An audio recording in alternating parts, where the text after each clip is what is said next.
Welcome to the Bedtime Stories channel. I am Emma, and now I will take you on a magical journey into the classic fairy tale of Beauty and the Beast. If you enjoy the story, don't forget to click the like button and be sure to subscribe so you never miss a new tale. Now snuggle up, close your eyes, and let the story begin.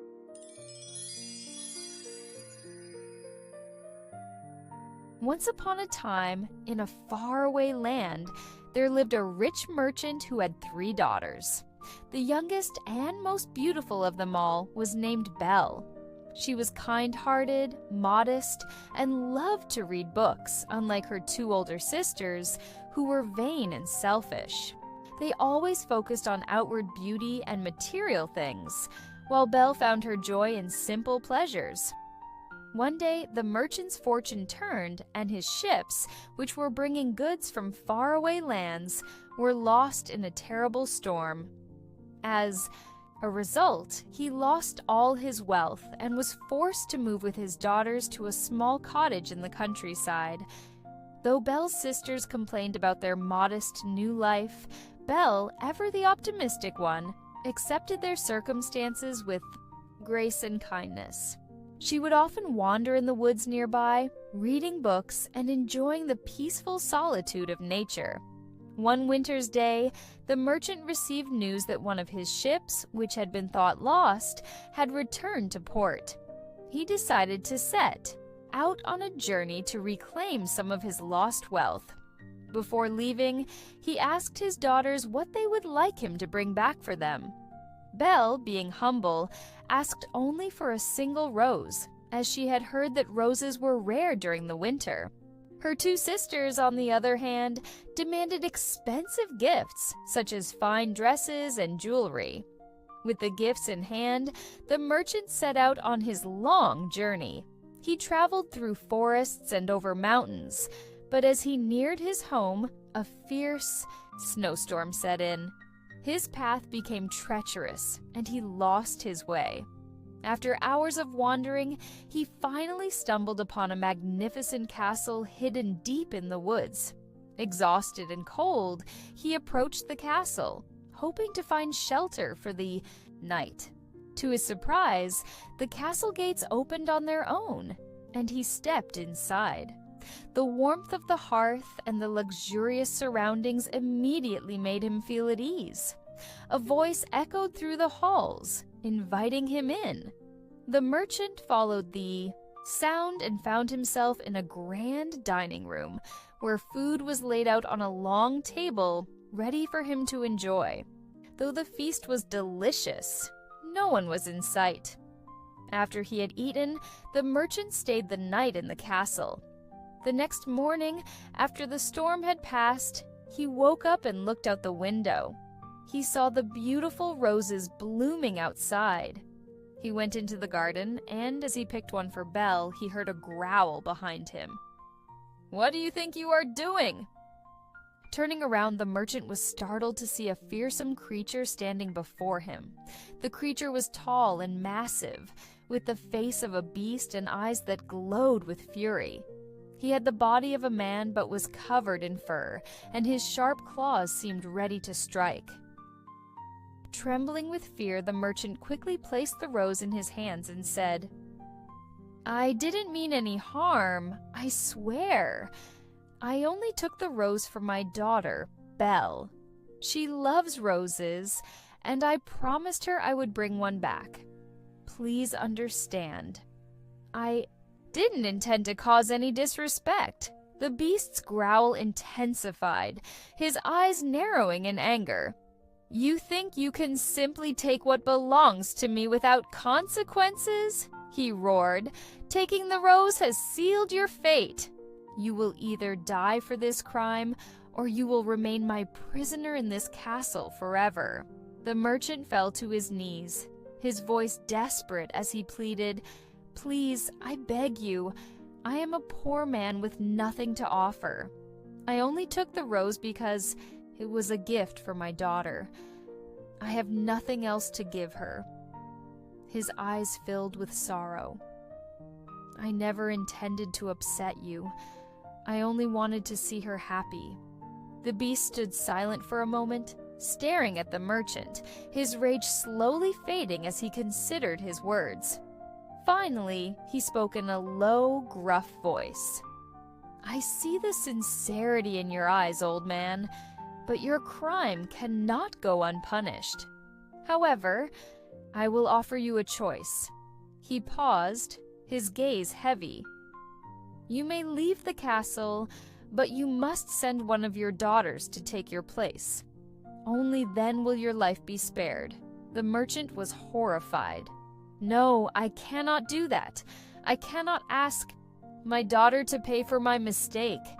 But the beast's face remained unmoved. His decision was final. With no choice, the merchant reluctantly agreed, and after returning home, he explained the situation to his daughters. The older sisters, though initially saddened, were more concerned with the loss of their father's wealth and began to think of themselves. But Belle, who loved her father dearly, volunteered to go to the beast's castle, despite the great danger it posed. After much thought, and with a heart full of both fear and bravery, Belle knew what she had to do. She packed a small bag and went to each of her sisters. She kissed them both gently on the cheek, whispering her goodbyes, though they seemed more concerned with their own thoughts than with her safety. Then she turned to her father, wrapped her arms around him, and gave him a tender hug, promising him she would return as soon as she could. With a heavy heart, she stepped outside. The world seemed to hold its breath as she walked through the familiar grounds of their home for the last time. The air was still, and the forest that lay ahead seemed darker and more mysterious than ever before. With each step, Bella's heart was racing, but the thought of her father and her desire to save him gave her the strength to keep going. As she ventured deeper into the forest, the trees grew taller and more entwined, casting long shadows along the path. The sky above darkened with heavy clouds, and a chill filled the air. Eventually, after what felt like a long journey, the towering gates of the beast's castle came into view. Though she was filled with dread, Belle gathered her courage and passed through the gates, stepping into the unknown. When Belle arrived at the castle, the beast greeted her with a mixture of coldness and gruffness. He told her she would be treated kindly, but she must remain in the castle forever. However, she was free to explore the castle and enjoy its many wonders.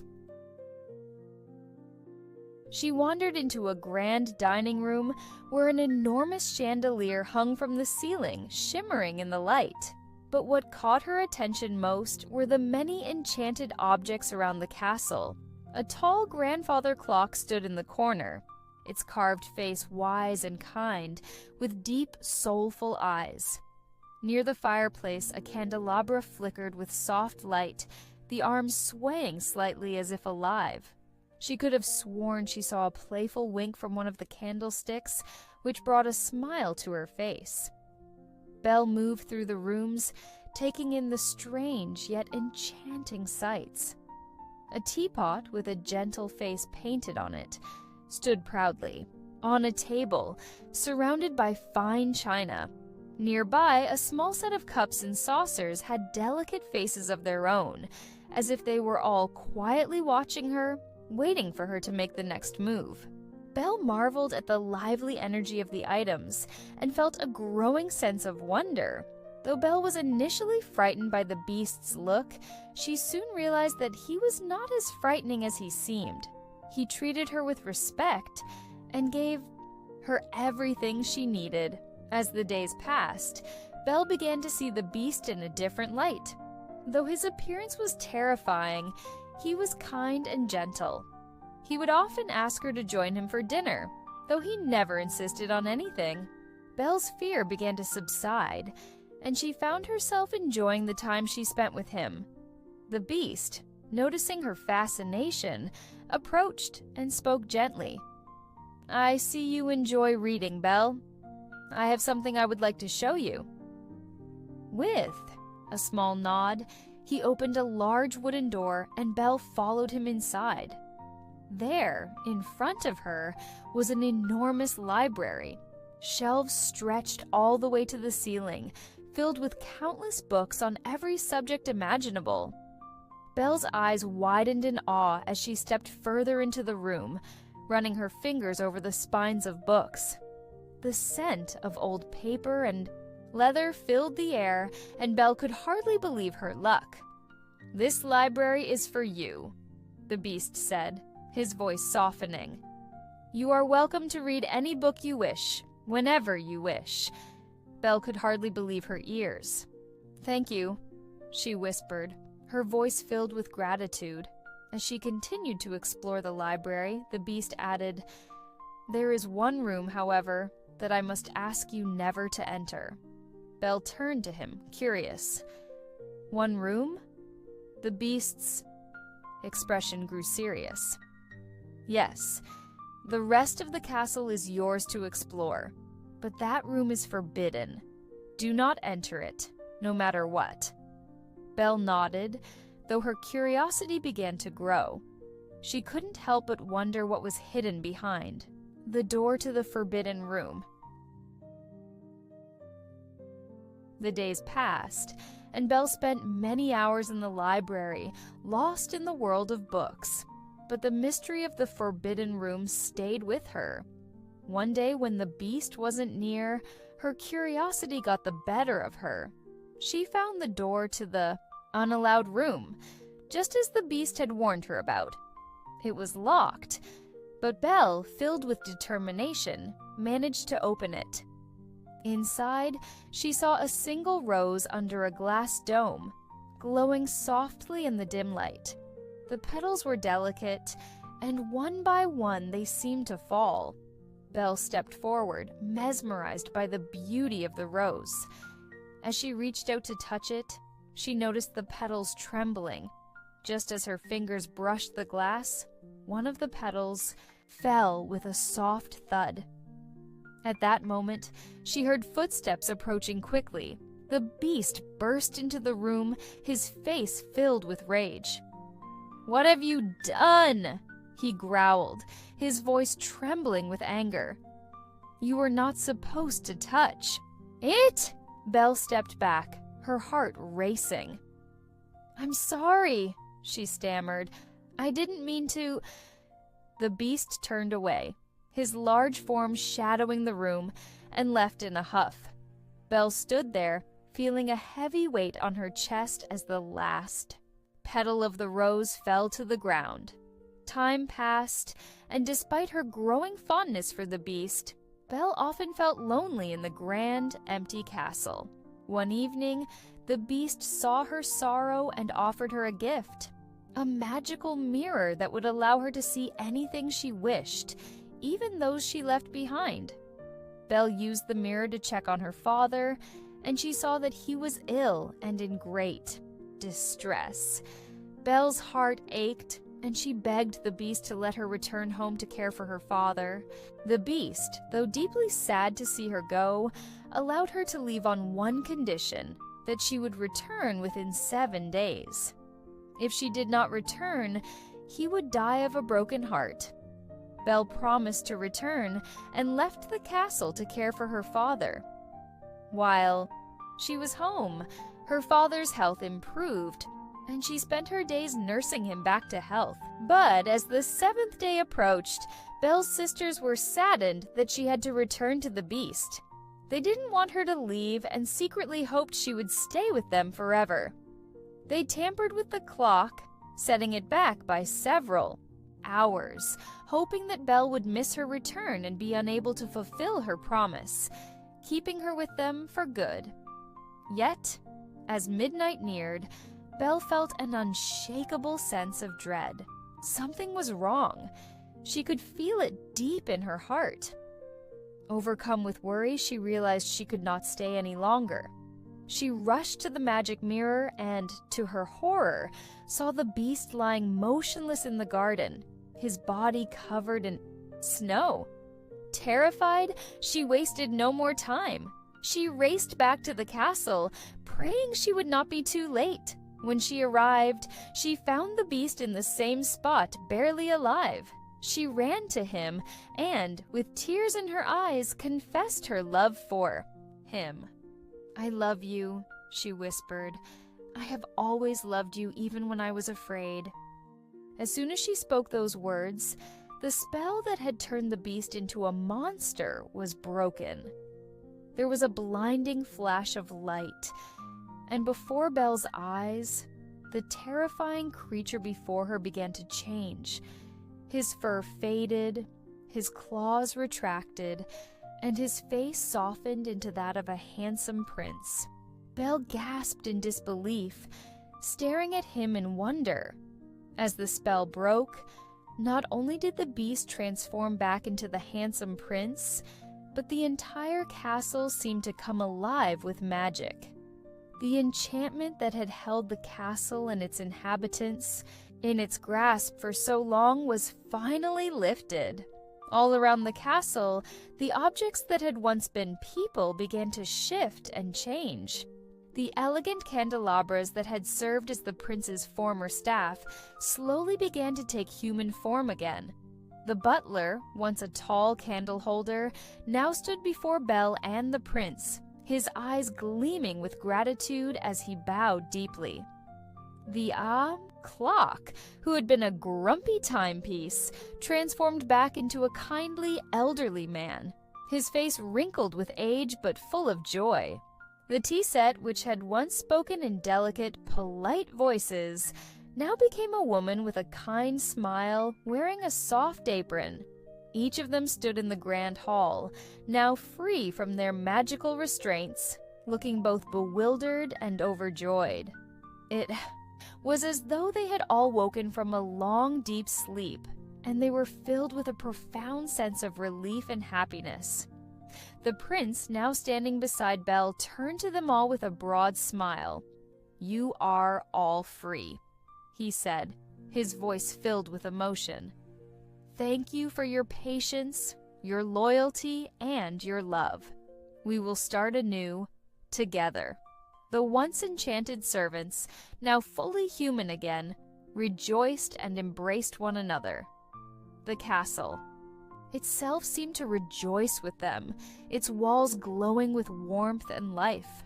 The curse had been broken, not only for the prince, but for everyone who had been touched by its dark magic.